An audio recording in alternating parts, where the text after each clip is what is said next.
Hello, hello, and welcome. Welcome once again to the Secrets of the High Demand Coach podcast, where we are here with yet another high demand coach. It is the one and only Laurie Gilbertson, who is a former New York City attorney in the sex crimes and organized crime as a prosecutor, actually. She's also a television legal analyst, an educator, and an entrepreneur. As founder of Tribeca Blue Consulting, Laurie helps entrepreneurs, executives, and attorneys to craft and present engaging and persuasive narratives clearly and confidently in the courtroom, the boardroom, and in the media. Well, Laurie, I'm super excited about this episode. I love breaking down what great communication is, particularly in the area of storytelling. So I'm really excited to explore that with you. I'm wondering if we could just kind of set things up here. I got a question out of the gate, and that is, looking back at it now through the lens of a communication coach, how did your personal communication skill and style change over your time as an attorney? Wow. Thanks so much for having me, Scott. It's great to be here. I'm excited for this conversation. Yeah. So, my very first day as a criminal prosecutor in New York City, I was sitting in the back row of a courtroom, and as I'm watching, what's going on in court so I can kind of learn and, absorb and take things in, one of my supervisors walked up to me, handed me a big folder and said, "Your trial starts after lunch. Your witnesses are in the front row. Good luck." That's how my advocacy and my communication skills started. So I have to say, I would not want to ever replay that. I thank goodness that there is nothing that has ever recorded that trial. And afterwards, the judge, who actually became a close friend for my next 10 years in the DA's office, looked at me and said, "Counselor, can I speak with you?" And we had a conversation. He said, "I just want to let you know everything you did wrong." Oh, no. Yep. So that is really how it started for me. I got the best on-the-job training that you could possibly get for communications. And what that really is being on the ground every single day, being in court, talking with witnesses, talking with judges, trying to persuade juries. And as you say, with storytelling, taking all these facts, taking these great, not sometimes good facts, sometimes not, in terms of persuading a jury, but taking these stories that were coming to me and really weaving them into a way that could persuade a jury or a judge. And I didn't realize at the time the kind of communication skills I was honing. I just wanted to be a good trial lawyer. I just wanted to learn from the best. I just wanted to figure out how to have my witnesses tell stories. How could I ask them great questions? How could I listen and make their stories really relatable to a jury? I was learning how to talk to jurors. I am from Bethesda, Maryland, right outside of Washington, D.C. I grew up in a suburb there, and here I am in the middle of New York City, talking to people who have incredibly different life experiences than I did, and really trying to learn, how do I relate to all different people so that they trust me, so I have credibility, so they listen to me. And I did that, for 10 years and not even realizing really what I was doing. So gathered those skills, worked on television where it was a different ballgame, really, different medium, learning how to really get things into these very short, tight kind of sound bites that were educational and entertaining, right? Because that's what TV is all about. So I really, continued to hone those skills also without realizing it, because it just came very naturally. That was my job. That's what I needed to do. And it wasn't until I started my company and I really sat down to analyze, what makes this work, that I realized how my communication skills had changed from that very first day of getting up in front of a judge and doing this trial to the time where I felt really comfortable getting up in front of people and teaching them what these skills actually were. And I think what really changed for me was figuring out what made it work, what made it compelling, what made it impactful, and then really honing in on that myself and trying to really do better with those things. And, as hard as it is, and I don't know if you watch yourself or listen to yourself with these podcasts or other things, it is, right? It's the worst. But, I try to do it. I encourage all my clients to do it. There's nothing better than listening to yourself and watching yourself. There's nothing worse for like that cringe factor, as my teenagers would say. There's nothing better for improvement, really. So as painful as it is, I encourage everyone to do it. And it wasn't until I started to do that, I saw my weaknesses, right? Like I used to be on podcasts, I would watch and I would kind of go like this. And for your listeners, I'm kind of rocking back and forth in my chair. And I was like, wow, that's distracting. That's terrible. So I have a way that I sit. I sit on the edge of my chair. I try to sit up straight. That's kind of stopped it. So little things like that, I've tried to change. And then the big things I've tried to hone in on. And, you know, like with anyone, you never fully master it, right? You just keep learning. I think one of the things that I love about your background and the way that you translate it into the world of business as well is being in a courtroom, you have something that a lot of entrepreneurs don't have in a lot of contexts where they communicate. And that is like a decision, like a final decision, right? Many times, especially when you're looking at communicating to your own team, it doesn't end in like a single, you know, jury verdict, right? So it's a little harder to really assess, you know, how well you did as a communicator, or just did you plow through as a boss, right? And so I love that where you form these traits and skills and abilities came out of an environment where you could, you know, whether that was intentional or intuitive, you had that feedback coming regularly. Right. Now there's undoubtedly some folks sitting there thinking, I'm not on TV, I'm not in a courtroom, I'm not recording podcasts. What are the ways outside of those channels that you see founders communicating, and why is it so important that they pay attention to how they communicate in those environments? And look, founders you don't have to be on a stage, on a podcast, on TV to really practice your communication and actually, like you said, to maybe try and get some feedback on it. And I start with people completely starting at the beginning and just think about how you communicate every day. Before you even get to your team, before you get to any kind of public area, think about how you communicate every day, because every time you have a conversation, every time you find yourself telling a story, as we all do during the day, that is kind of a micro communication. That is a place to practice. That's a place to start getting a sense of how you feel when you say things and a sense of, you know, what reaction you're getting. So it may not be a jury verdict, or it may not be like a TV kind of thing, but, you know, we all tell stories. We tell them every single day. And if you think about it, you probably have some stories in your toolbox, Scott, that like are your favorite ones, you know, that you kind of tell when you're, you know, with friends or with colleagues or whatever. I know I have some of my favorites, and everybody does. And so when you tell them, keep an eye on who's listening.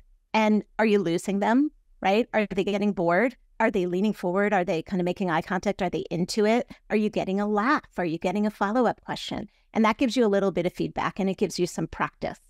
And when, as a founder, you're speaking to maybe investors and you're having one-on-one conversations, or you're at a networking thing and you have to talk to people, these are great areas of practice.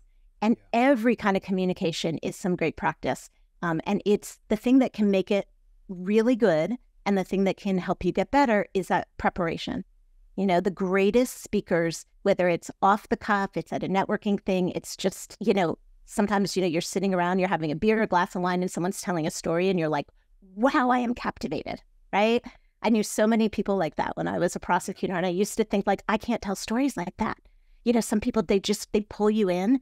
Those are the people that prepare and practice. They really are. And the ones that use this kind of communication all the time to get better and better. It's a skill. It's like a muscle, right? You're not going to, you know, the Olympics are on now as we record it, right? The gymnasts start with a forward roll. You know, you end up doing then, you know, a back handspring. Then you move up to a back flip. Like, these are muscles, and we have to continue to practice them to get much better. So there's all these opportunities, and you can get feedback without it having to be something so definitive as a jury verdict. Yeah, it's so true. Yeah. It's so true. One of the things that I was reminded of as you were talking through that, a lot of, especially new entrepreneurs, when they're first crafting their message, right, haven't really honed it yet, maybe great communicators, but it's a new message, and you kind of have to go through this process again. one of the mistakes that I see them make is to try and go straight to like a written form of communication or like a one-to-many right out of the gate. Yeah. And think like, well, I can get it to more people. But they rob themselves of what you just talked about, of seeing the facial expressions of the people that they're talking to. And you helped me understand why I feel it's so important for folks, especially early on with a message, with a business, with an opportunity, to go talk one-on-one to people and hone your message that way, as opposed to trying to do it from data in Instagram likes or something. Yeah. Oh, I think one of the hardest things, the most challenging things as an entrepreneur is figuring out that kind of really short, 3 to 5 sentence initial pitch that's that kind of answer to tell me about yourself, right? Or tell me about your company. Yeah. There's this old quote that's attributed to Mark Twain, and I've been told maybe it's not him, but it's I wanted to write you a short letter, but I didn't have time, so I wrote you a long one, right? So it's hard to hone this in. It's hard with stories. It's hard with any communication. So you got to do the work. And what I would encourage founders to do, and what I did when I was starting out, and just like that trial story I told, goodness, it was terrible. I was a really good communicator, but I couldn't get it across. I couldn't quite get it, together until I kept saying it over and over and saying it to different people and asking, how does this land for you? Does this make sense? Do you understand what I do? I had friends thinking that I was a career counselor. That's not what I do, but that's on me because I wasn't explaining it right. So what I encourage founders to do is to, maybe initially start writing some stuff down. And this is not for public consumption or Instagram likes or anything, but start getting it on the page. Who I am, right? Who am I serving? And what value am I really adding to this? What do I want people to know? And there's a framework I use for pretty much every presentation I give.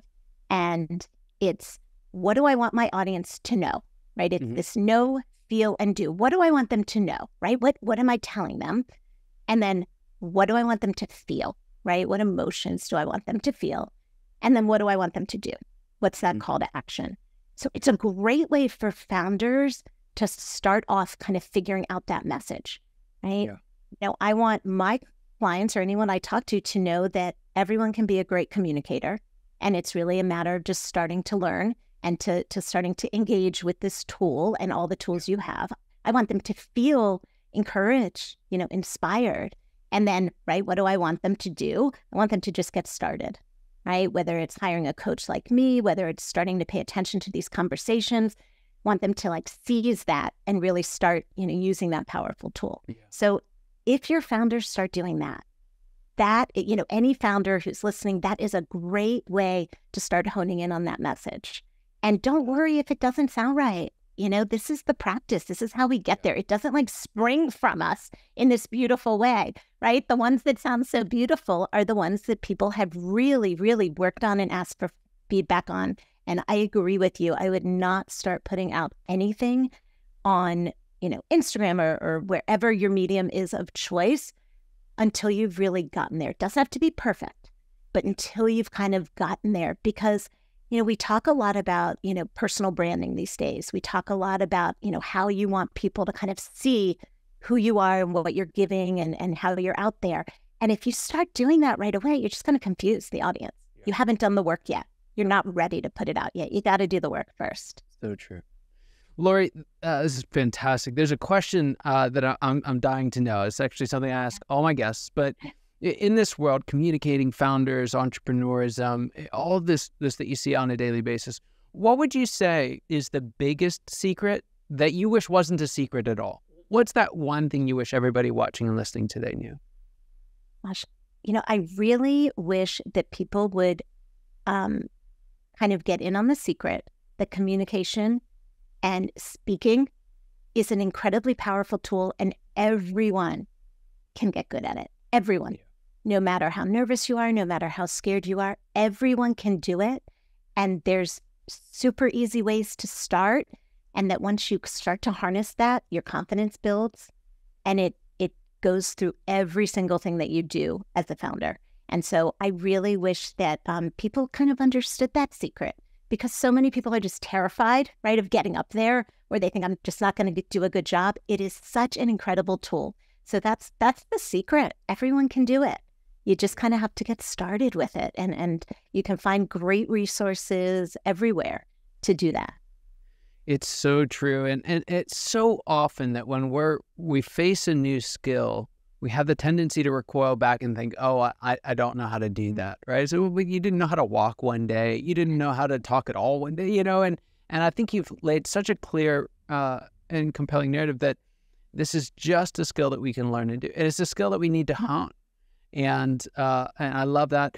Folks are sitting listening, and everybody, this is resonating. They want to hone it. They need help doing it. How can they find more out about you and the work that you do? Sure. Well, there are a couple ways to connect with me. The best way is to do that on my website. And my website, which I'm sure you'll put in your show notes, it's Tribeca Blue Consulting.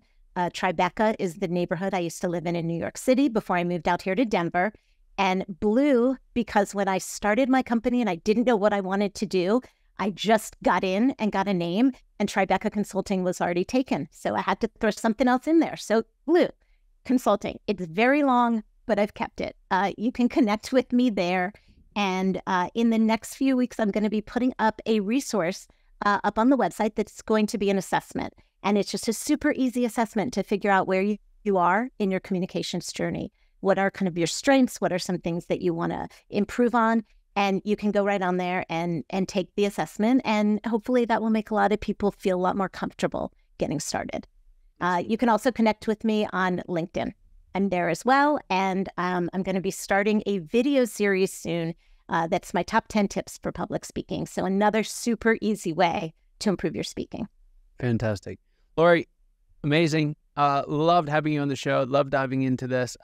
Just some really, really stellar insights. Thank you so much for being on. It's just a pleasure having you. And for those of you watching and listening, your time and attention mean the world to us. I hope you got as much out of this conversation as I know I did, and I cannot wait to see you next time. Take care.